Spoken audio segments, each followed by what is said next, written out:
Welcome to the Totally Awesome Fishing Show. You're watching Bite Time, our carp fishing series. It's episode 2. It's been a long time coming, but the boys are back out there. They're going to give you more tips, more action. This time they've headed to Menards fishery. Let's see how they got on. Right, what I'm going to do now is get my solid bag rig sorted and get it out on the spot. Hopefully nick a fish. Running quickly through what's in here. We've got a mixture of 2.5 coarse meal pellet, 1.8 Nutra pellet, so 4 mil elite pellet, which the fishery owner actually sells and feeds to his fish, so that's always a good bonus. A few boilies and that in there. All I'm going to add next, some fish soluble oil. Then get a quick coating. Next in, squid meal. The squid meal helps soaking in the liquid because fish soluble ain't too PVA friendly, so that helps it keep everything a little bit more drier and stops the bag from breaking down too quick. First of all, quickly fill a little bit of a base layer. In goes the rig, followed by a good helping of all these little goodies. Job done.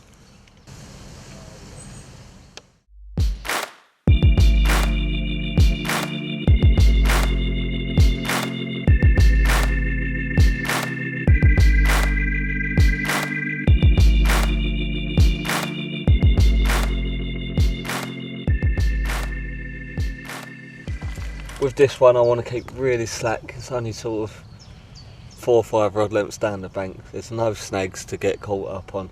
It's safe fishing. I just want to keep everything pinned down so when the fish move in, they're not going to spook off the line.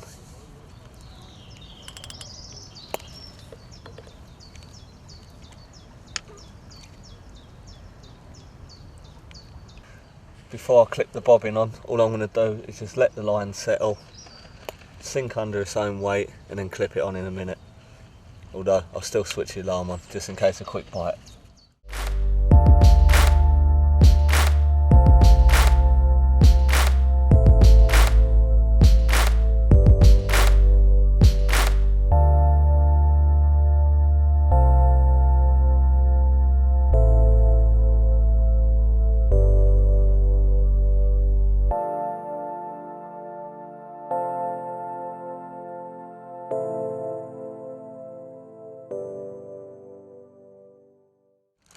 Just a quick tip, especially for quick sessions, things like that.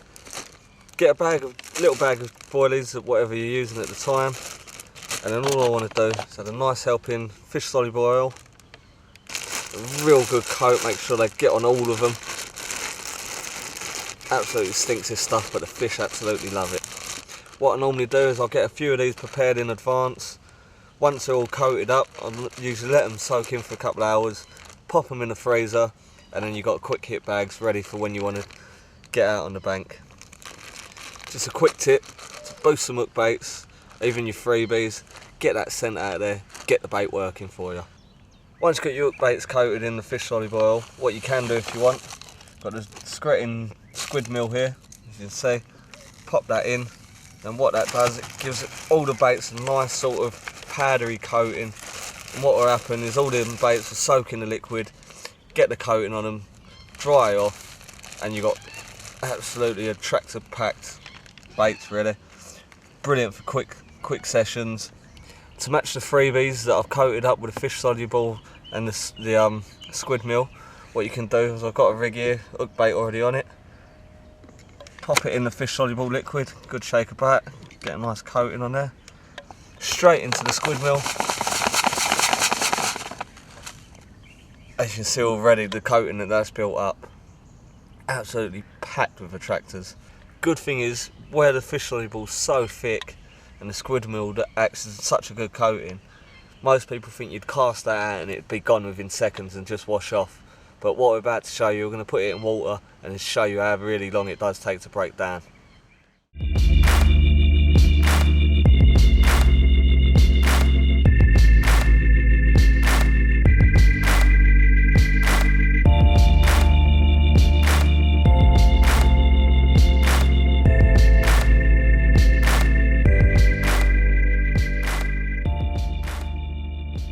Well, after a quiet first night, I think a bit of a rethink's in order. Had a quick walk around this morning, There's a few fish showed in open water last night, and I had sort of a baited area out there, but nothing really come of it. So after we walked this morning, I found over the back there's a fish real close in under the trees. So I'm going to really try to get a rig over there. What I don't want to do, because I've got a couple down to me right in this little bay, is I don't want to potentially risk putting one across and cutting this off. So what my thinking is I'm going to hopefully go and do a washing line effect. That basically means is I'll cast onto the far bank, have to walk around, pick my rig up, place it by hand, and then put this in the bank, attach my line via a rubber band, and all that will do, it means that my rig's going just down the bank, the fish ain't ever going to come in contact with it, and it also keeps the line out of the water and keeps all this free, so fish can still move through without sort of ever coming into contact with anything. It's a real good stealthy little idea, and it's helped me bank quite a few good fish. Let's show you how to do it. Because it's such a little tight area and the fish are really close in, the last thing I want to do is go around and start making a commotion over there. So what me and Mike are going to do is show you in my swim how I'm going to go about setting it up and what basically is going to be the end effect. First of all, I'll get my bank stick.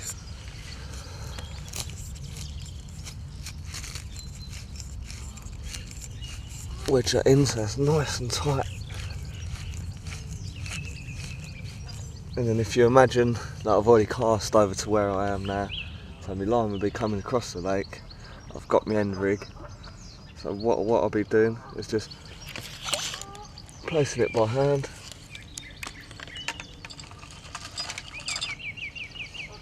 And then as you can see, the line's going to be running up to the bank, so the fish ain't really ever going to come into contact with it. All I'll do then, on goes the elastic band, make it so it's nice and tight, get me line, and all I'll do is create a loop, pull the band up, slide that like so, and then as you see the line's running straight down to the rig. And then what will happen is you can pull fairly tight against this without the actual loop coming off.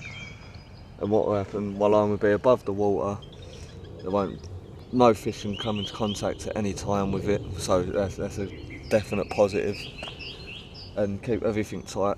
What happens when you get a pick up is the fish will pull down, pull the loop out, and away you go. Most takes will be a severe drop back, obviously where it's pulled from this, drop slack, followed by a screaming run, hopefully anyway.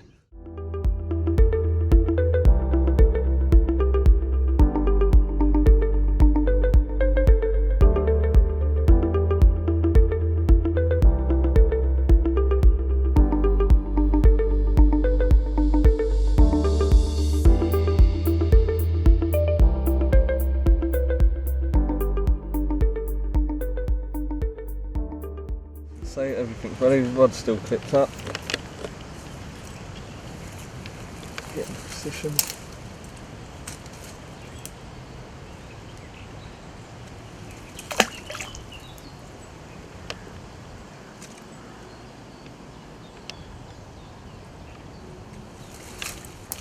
You see the line's going down into the elastic band. All that will happen now is the fish takes that, will pull out, clip off, and in direct contact.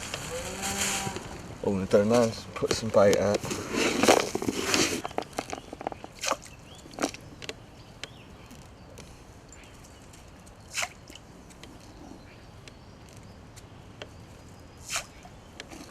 Another good little tip when fishing margins and spots like this, is instead of just baiting your spot, if you just sort of spread it up and down, it gives the fish a bit of a free meal either side.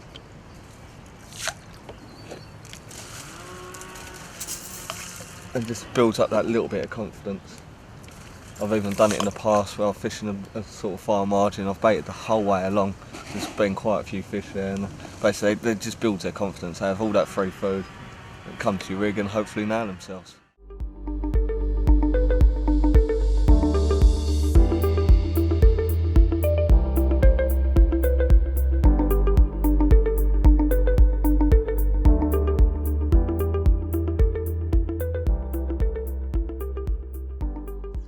even though I'm fishing a really tight line, what I want to do is add my stow on, not to show when the fish is taking line, but for when that to drop back. I want the weight of the bobbin to drop back and obviously set the alarm off.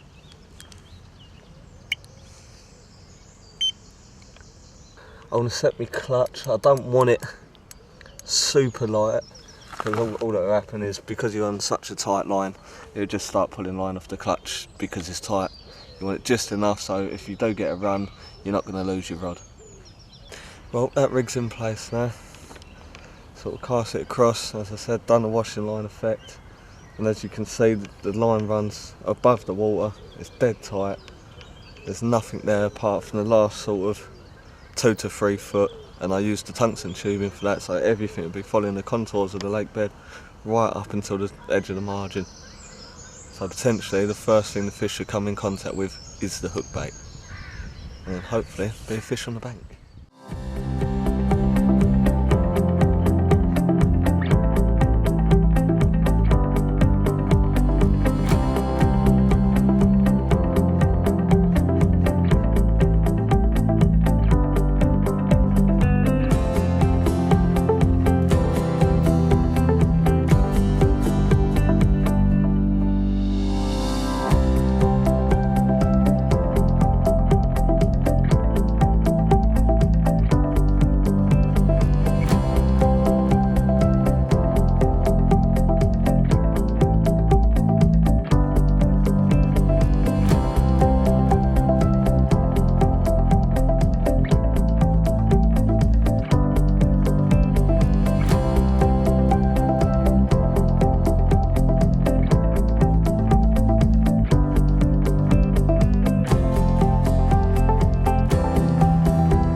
Well, it's all gone a bit quiet really, not really seen much in the area since the last sight, and sort of under the tree at the back where I put that last rod. Just on any water, it's always good to go and have a look in the little sort of hidey holes and the little nooks and crannies, and just they might be there just getting away from pressure.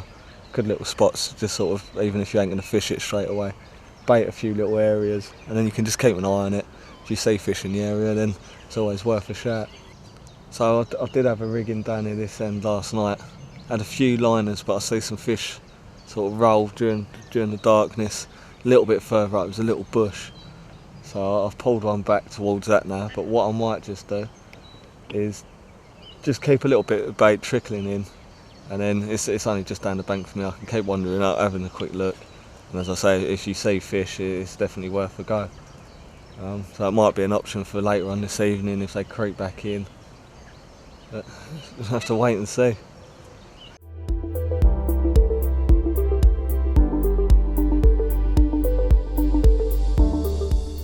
Despite the fishing being tough down Tommy and Andy's end of the lake, there were still fish coming out. This fish was caught just a few swims down from Andy, and it was caught a couple of feet away from the island. During the quiet spell, I went down to speak to Paul DeLuzzi, the owner of Menards Fishery. Hello guys, nice to meet you all. Well, I came here 17 years ago after finishing my job, and always wanted my own lake, as most carp fishermen do. Well, anyway, I spent probably a year looking for water, which I couldn't find. Then in the end I decided to buy some land and build my own lake, so that's where things began at Menards. But over the years there's been a few changes. We've made the two lakes into one and enlarged them, and initially stocked them with mostly double-figured carp, English of course. Then there was some further stockings. I blew the budget when I bought 11 30s. Those 30s, through spawning each year, have produced us a fantastic strain now at Menards. The fish that have actually been born here, giving us somewhere between 35 and 40 30s. Most of those are commons. We started off initially with about 20 swims, obviously too many, but I needed to get the turnover going and get as many people here as possible and get the word out.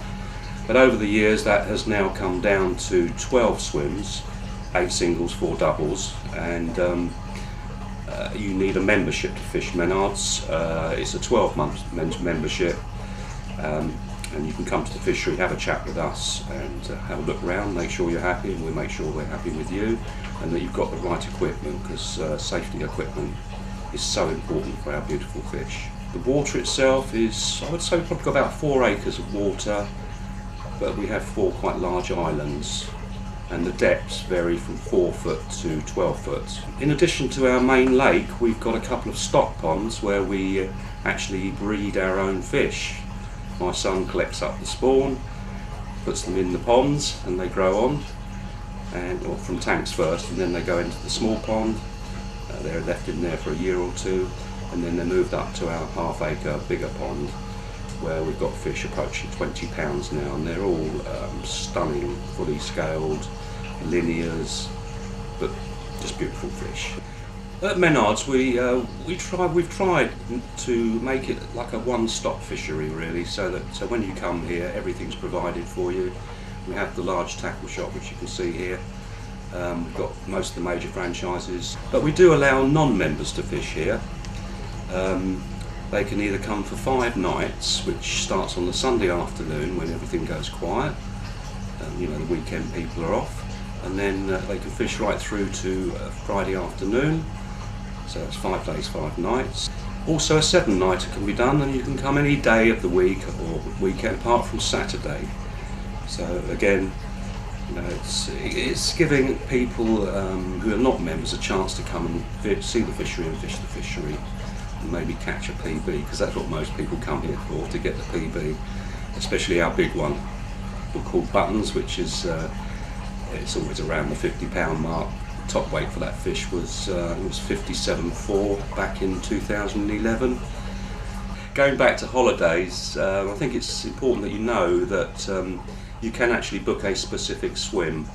So you could either come to the fishery prior to your holiday, come and have a look round, introduce yourselves, and pick a swim. Basically, it's quite straightforward. I just thought it would be nice to have a walk round and kind of talk about the lake. As my dad pointed out, initially it was 2 lakes. This was the stock pond at this end, which has since been enlarged and actually joined to the main lake. You can see that main channel just out in front of me here that joins the 2 sections. So basically this end has actually been dammed up, so we're about 4 to 5 foot above ground level here, which basically helps us to gain a lot of depth. Just out in front of the swim here, which is swim 1, you've got depths ranging all the way down to about 12 feet. And in general the margins are all quite deep down here. You're looking at about 5 foot. It tends to be the better end for the winter time, really. All the fish will crowd in here. It's very convenient. You can literally back up to these 2 swims here from the car park, so we get a lot of people doing that. Okay, so we've moved around a few swims. We're now situated in swim 4, which covers the central section of the lake. For that reason, this is by far the most popular swim.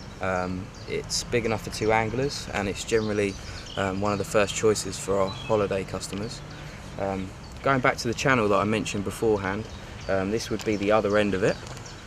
So naturally there's going to be a lot of traffic coming through it. The fish are going to want to explore the lake, and this is their only means of getting from one end to the other, or one section to the next. Got depth here down to about 8 feet. It is a clay bottom, so you're not going to be looking for gravel spots or anything like that, although there are some harder, rockier sections to it. It's more of a sandstone though rather than gravel.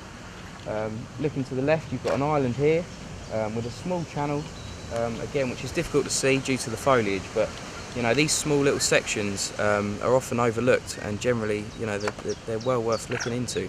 But yeah, generally all the margins are maintained, all the snags are cleared, so you can fish right up to the edges. This is what I'd recommend really, with at least 1 or 2 of your rods. The fish generally do scout all the margins, because of course this is where the food generally sits. All the natural food will sit in the margins where the water is warmest. My tips for fishing the lake in general would be to always use balanced hook baits. I think that's a massive edge.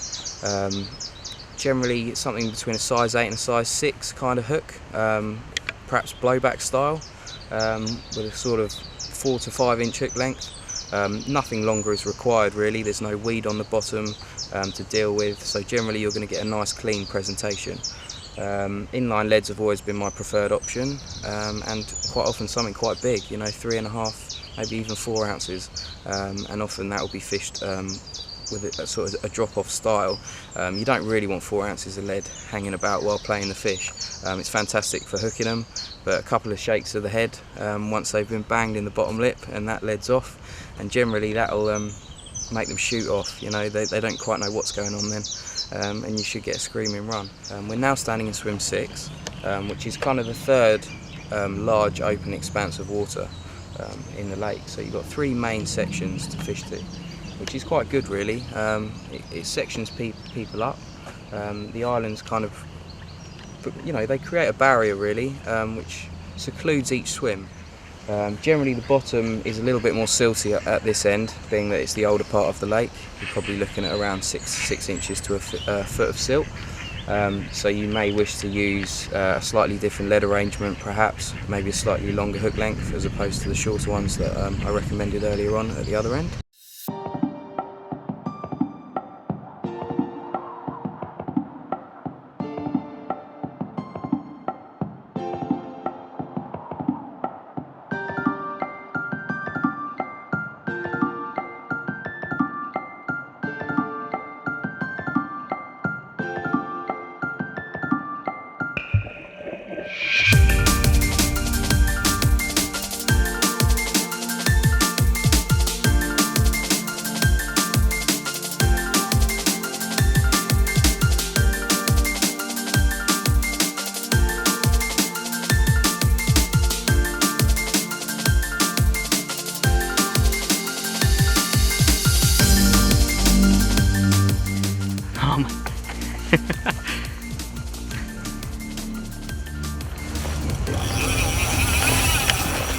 Watch it, mate, there's a snag bit further down there. What was this on, Andy? Was this a zig? Yeah, 4 foot zig.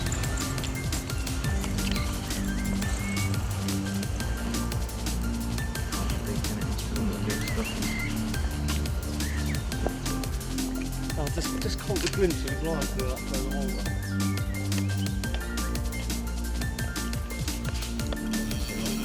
Stop boring. Oh, he's gone. Really?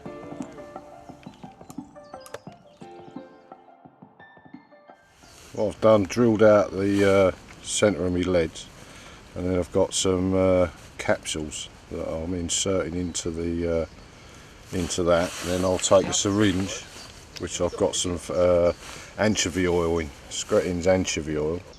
Squeeze until you can see the capsules full up with your oil, and then using that, oil rises to the surface, it always floats. So although my lead's on the bottom, I've got a hook bait which is a 4 foot zig above that.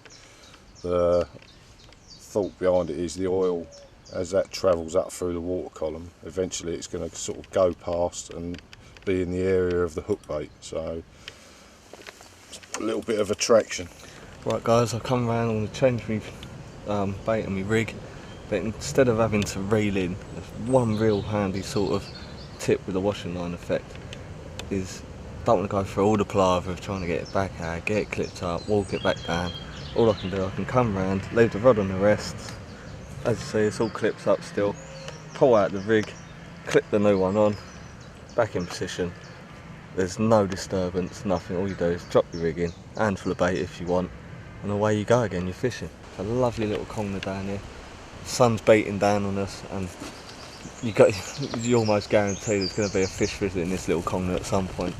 So by getting some bait on the spot without any rigs on it, you can hopefully get a few fish feeding, and then when the opportunity arises, place a hook bait and hopefully nail one.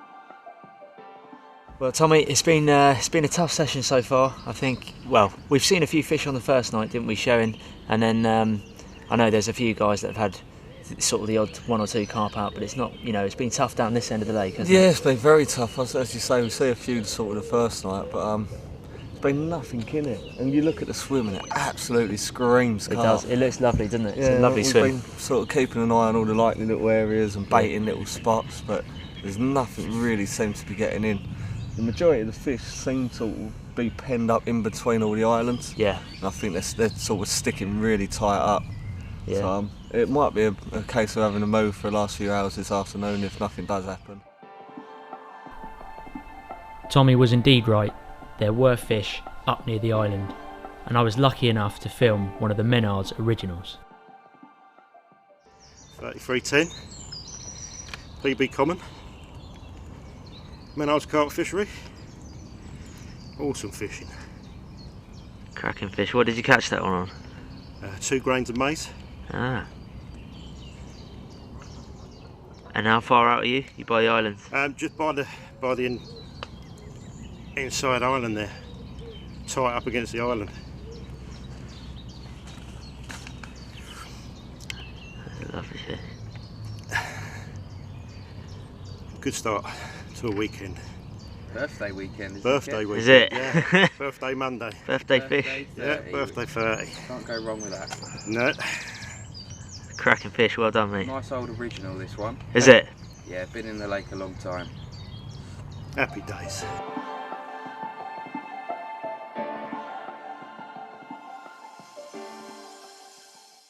Well, what can I say? The fishing got really tough. It happens sometimes, guys. The weather conditions, everything goes against you. It just didn't really happen that session. But the boys went back down there, completely different conditions. This time, the fish were on the bite. Well, here we are, we're back at Menards fishery.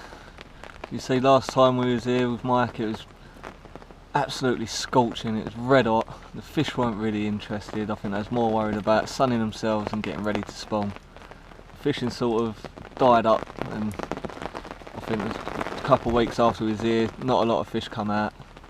But that's the problem of fishing in the spring. Once they got other things on their mind, it tends to be that's all they worry about, and sort of feeding goes out the window.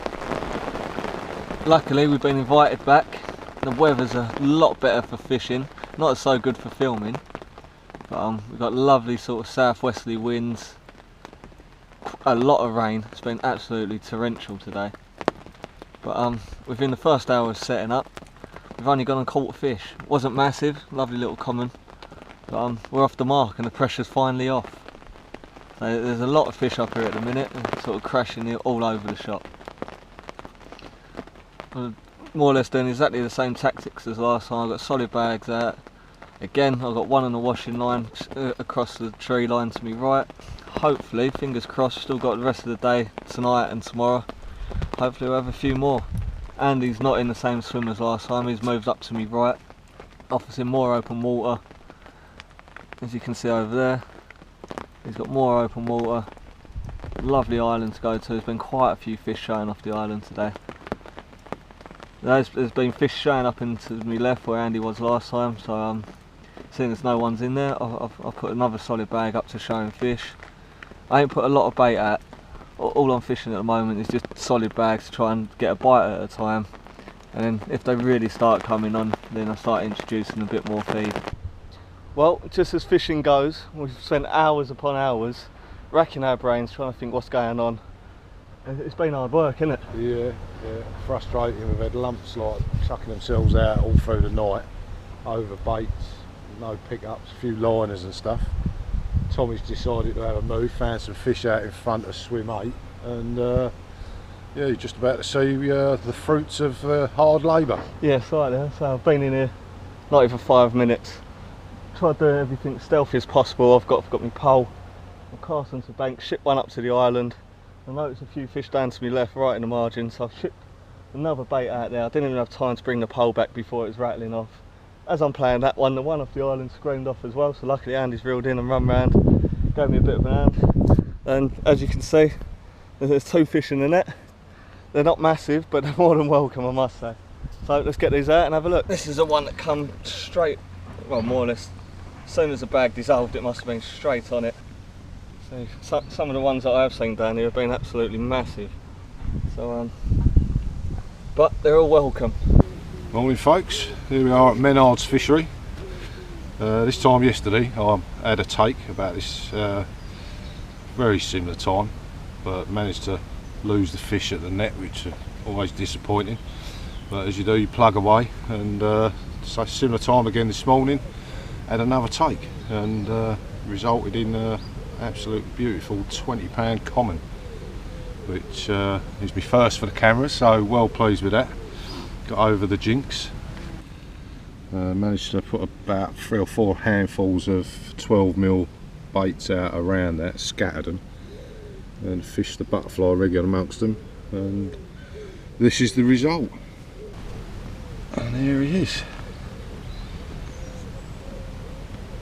Lovely creatures here at Menards fishery.